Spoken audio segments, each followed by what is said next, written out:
Congratulations. చాలా బాగా చేశారు మీరు. Thank you sir. బాగుంది. అంటే అసలు అందులో మీరు కాంత అంటే అలాగే ఉన్నారు మీరు. అంటే మేమేం తెలీదు కదా, ఎక్స్పెక్టేషన్స్ లేకుండా వెళ్ళాం కదా. కాంత అంటే మీరే అనుకున్నాం మేము. అయ్యో thank you so much. Rana garu sir, first of all congrats sir. ఇక్కడ సార్ ఇందాక నుంచి నేను ఆ అమ్మాయి లేనప్పుడు నా ఆవిడ గురించి మాట్లాడుతున్నారు. మాట్లాడండి ఆవిడతో వచ్చారుగా. అంటే మీకు ఫస్ట్ ఫిల్మ్ కదా, రానా sir. How did you pick up the lines? అంటే తమిళ్ అది రాదు కదా మీకు. I had enough time for the delays that were caused to pick up the lines. No, I'm just kidding. But I think with the help of the director, we worked on the character pretty, for a long time. For about 6 months, I was in Chennai, and yeah, I think it was very exciting. Like finally feeling like I want to show my potential. I want to show what all I have inside. And for a newcomer like me without any industry background to get such kind of an opportunity, I think it was a blessing.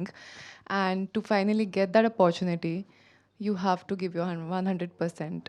So I think I wanted to just do that my best. Actually first audition అంతా అయిపోయిన తర్వాత అండి 6 నెలలు Chennai shift అయిందండి ఆవిడ కుక్కతో పాటు. కుక్కతో పాటు చెన్నై వచ్చి లాస్ట్ టైం వెళ్తే దేవర్ సెల్వా ఈవిడి ప్రాక్టీస్ చేసుకుంటే they was big training for that she is done before she got in to this one.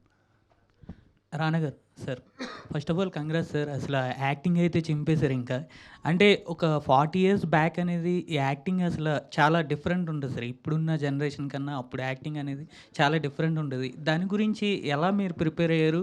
అప్పట్లో మీరు ఎవరిని ఎక్కువగా చూసి చేసేవారు? ఒకటండి, అంటే ఈ సినిమాలో చాలా రెఫరెన్సెస్ ఉంటాయి కానండి, ఆ క్యారెక్టర్ ఎలా బిహేవ్ చేయాలి, ఏ థాట్ ప్రాసెస్లో ఉండాలన్నది కంప్లీట్లీ డైరెక్టర్ సెల్వా గారికి అండి. వెదర్ ఇట్స్ దుల్కర్ గారి టీకేఎం క్యారెక్టర్ కానివ్వండి, కుమారి క్యారెక్టర్ కానివ్వండి, డైరెక్టర్ గారి character. Selva almost is like is a person from that time travel చేసి వచ్చిన మనిషిలాగా అనిపిస్తూ ఉంటారు ఆయన.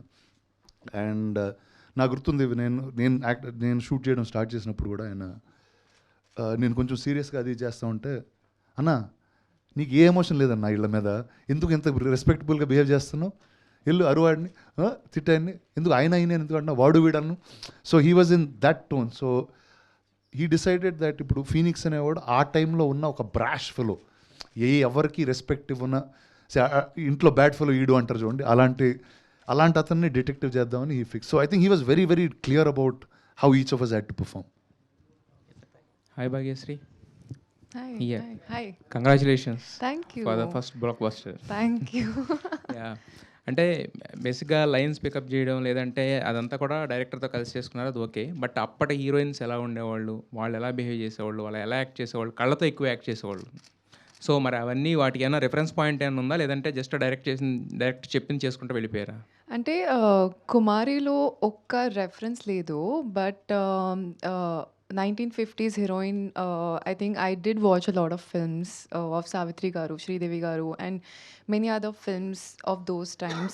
And I think I'm an old soul like myself, because I think my father was very interested in films. He always used to keep watching films. So like a kuti kid, I used to sit beside him and watch. I think, I don't know, like I can't exactly pinpoint at what helped me, but I think it's these moments with my father at the same time, this preparation together, and the fact that I just wanted to show you guys what I can do with my potential.